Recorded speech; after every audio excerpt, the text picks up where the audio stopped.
A city without protection. The city of Jerusalem, once crowned with glory and fortified with strength, now lay exposed and vulnerable. Though the temple had been rebuilt and worship restored, the city itself remained broken. Its walls, once symbols of protection and dignity, were still in ruins. Its gates were burned, its defenses shattered. Travelers passed freely through its boundaries. Enemies mocked its weakness. And far away, in the royal palace of Persia, there lived a man whose heart would soon be stirred. Nehemiah. He served as cupbearer to the king, a position of trust and honor. Yet despite his comfort, his heart remained tied to Jerusalem. One day, visitors arrived from Judah. Nehemiah asked them a simple question: "How is Jerusalem?" Their answer was devastating. "Those who survived the exile are in great trouble. The walls of Jerusalem are broken down." A burden that became a calling. When Nehemiah heard this, his world shifted. "When I heard this, I sat down and wept. I mourned for several days, fasting and praying to the God of heaven." His sorrow was not just for stones and gates, it was for a people without security, a city without honor, a testimony in ruins. So he prayed, "O Lord God of heaven, listen to my prayer. I confess the sins that we, the people of Israel, have sinned." Like those before him, Nehemiah did not separate himself from the people. He carried their burden as his own, a risk before the king. One day, as Nehemiah served the king Artaxerxes, his sorrow could not be hidden. The king noticed. "Why do you look so sad?" Fear gripped Nehemiah. To appear troubled before the king could mean death. "I prayed silently to the God of heaven, and then I answered the king. With courage, he spoke. Send me to Judah, to the city where my ancestors are buried, so that I can rebuild it." And God granted him favor. The king not only allowed him to go, but provided ladders, protection, and resources for the journey. What began as grief was now becoming a mission, inspecting the ruins. When Nehemiah arrived in Jerusalem, he did not act immediately. He waited, observed. Then, under the cover of night, he rode through the broken city, examining the walls, the gates, the destruction. The damage was worse than words could describe. Stones scattered, gates reduced to ash, paths blocked by rubble. But where others saw ruin, Nehemiah saw possibility. "Let us rebuild." He gathered the people leaders, priests, workers, and spoke with conviction.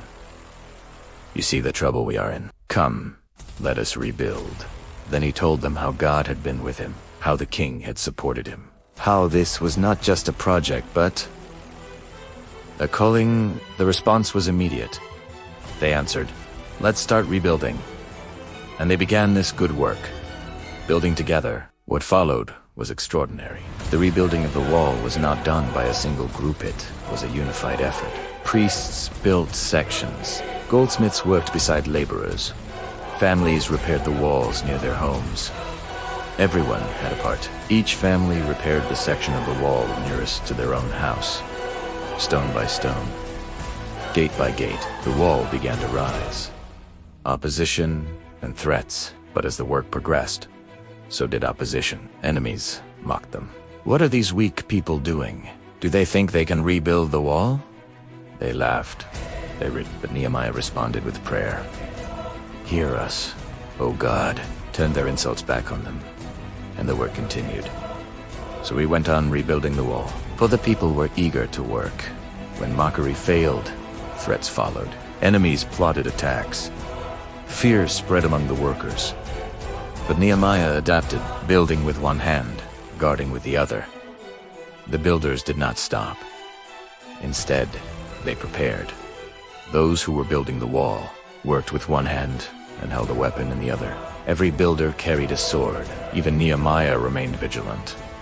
At night, we guarded the city, and during the day we worked. And through it all, he reminded them, "Don't be afraid. Remember the Lord, who is great and powerful, overcoming internal struggles." Not all challenges came from outside. Within the community, there was injustice. The poor were being exploited.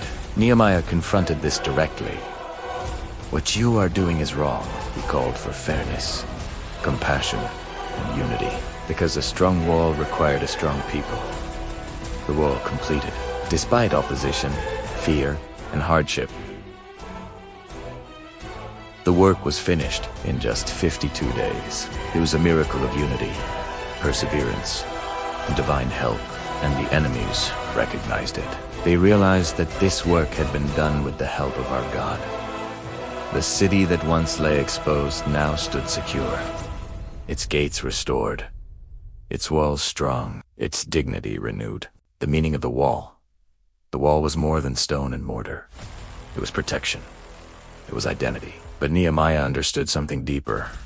The wall protected the people, but God sustained them. The story of the wall is a story of rebuilding what was broken, not just physically, but communally. The true strength of the wall came from faith, unity, perseverance, and above all, God's presence. Broken walls can be rebuilt. Ruined lives can be restored. Communities can rise again. But it takes courage to begin. If you liked this story, please like, share, and subscribe for more deep Bible stories.